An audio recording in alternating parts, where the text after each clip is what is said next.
ৰাইজ আজি আকৌ নতুন এটি মিনি ভ্লগ লৈ আহিছোঁ আৰু আজি ডিউটিত যাব মোৰ একদমেই মন নাছিলে আৰু 9:10 হৈ গ'ল তো জল্দি মই ডিউটিত যাবৰ বাবে ওলাই লৈ পূজা থকাৰ বাবে মায়ে বনোৱা লাড়ুকেইটা ইহঁতক দি দিলোঁ আৰু ইহঁতক বাই দি মই চিধাই গ'লোঁ ডিউটিলৈ আৰু ডিউটিত মই সদায় কৰাৰ দৰে মোৰ কামবিলাক কৰিব ষ্টাৰ্ট কৰিলোঁ আৰু কামৰ মাজতে লগৰ এজনীয়ে জলফাই আনিছিলে আৰু জলফাই টেঙা দেখি লোভা মৰিবনো পাৰোঁনে চেম্পলবিলাক বহাই দি ময়ো খোৱাত লাগিলোঁগৈ কি যে টেষ্টি আছিলে নহয় আৰু গধূলিকৈ গৈ পালোঁ মই বৰমাহঁতৰ ঘৰ পূজা প্লাছ বাৰ্থডে আছিলে আমাৰ এই কইনাজনীৰ বাৰ্থডে আছিলে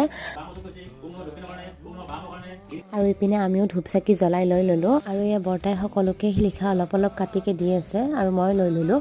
আৰু ইপিনে আমাৰ এয়া নাৰায়ণ পূজাৰ ভোগ আৰু প্ৰসাদো আহি পালেহি নাৰায়ণ পূজাৰ ভোগ কাৰ প্ৰিয় কমেণ্ট কৰি জনাবচোন কইনাজনীৰ এইখন ঘৰত এইটোৱে লাষ্ট বাৰ্থডে মই এবাৰ বাৰ্থডেৰ বহুত শুভেচ্ছা থাকিল আশা কৰোঁ তই যাতে সদায় ভালে থাক কেক কাটি মেলি ঘৰৰে আলহীবোৰকো চাহ দিলোঁ আৰু লগতে ময়ো খাই ল'লোঁ আজি মিনি ভ্লগটি এইখিনি কেনেকুৱা পালে জনাব বাকী আজিলৈ বাই।